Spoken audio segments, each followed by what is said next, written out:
Somebody call 911. An uncontrolled blaze, fueled by weather, wind, and dry underbrush that is raging and rapidly spreading, can only be known as a wildfire.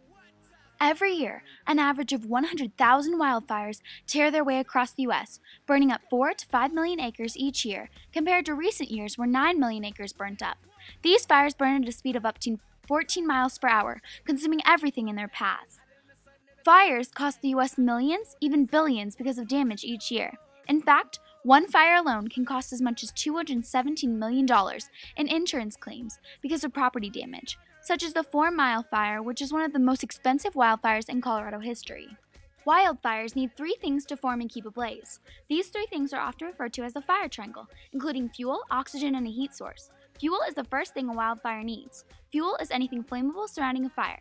This includes trees, grasses, brush, even homes. The more fuel, the bigger the fire, and the drier it is, the more flammable it is. The next thing a fire needs is air, because it provides the fire with the oxygen it needs to burn. Finally, a wildfire needs a heat source. A heat source like lightning, an already burning campfire, hot winds, or even the sun helps spark the fire because it brings the fuel to hot enough temperatures to ignite.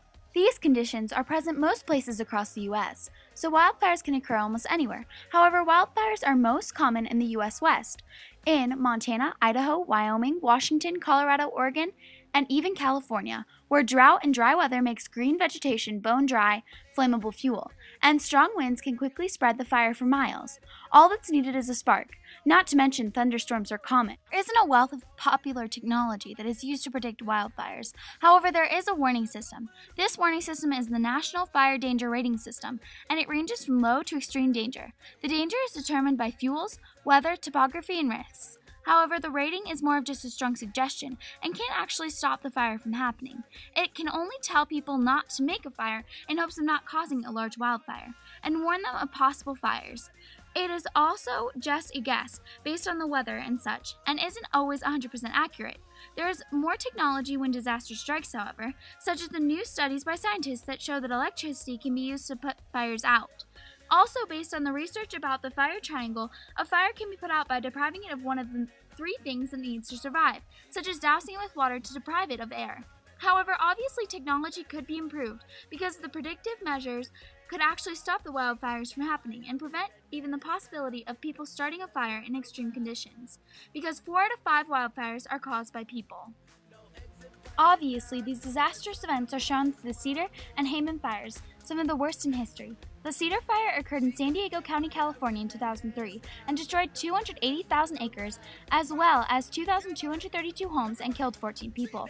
On October 25th, a flammable shrub called chaparral was dry. It was then ignited by a hunter and then spread rapidly because of strong 40-mile-per-hour Santa Ana winds. With low humidity and high temperatures present, fire conditions were perfect. The fire burned for days, destroying lots of vegetation, causing 25 communities to be evacuated. It had devastating effects on the flora, and many lost their homes. Another terrible fire incident was the Hayman Fire that happened right here in Colorado. It burned 7.2 million acres and cost $1 billion to fight. It occurred in 2002. Beginning in 1998, La Nina brought below normal precipitation levels to the Front Range, which degraded in the years after. In the summer of 2002, the fuel moisture levels were among the driest in the previous 30 years. And then U.S. forest worker Terry Flynn started the fire that then burned 138 acres and 133 homes over the course of 20 days. The effects were disastrous. Both of these fires caused many people to evacuate locally, as well as the air conditions to be very poor, as well as reaching news all over the world and getting help from everywhere. Just some organizations that help after a wildfire or other natural disaster strikes are, of course, the Red Cross, the World Food Program, or the WFP, the Medicines Sans Frontiers, or MSF, and many more. But wildfires aren't all bad. If naturally occurring, they can return nutrients to the soil, and they act as a natural disinfectant. But always remember, be careful when handling fire in woodland areas. It could be deadly. One day these rats were playing in the wood. Wanted some matches and that's no good. Listen to smoke before you give it a try. Only you. Don't play with matches. Don't play with fire. Cause there's nothing very funny about read that way. Nothing very nice on a homeless mind. much is force, it's what you desire. Don't play with matches, don't play with fire. Yeah. Only you can prevent wildfires. Fire.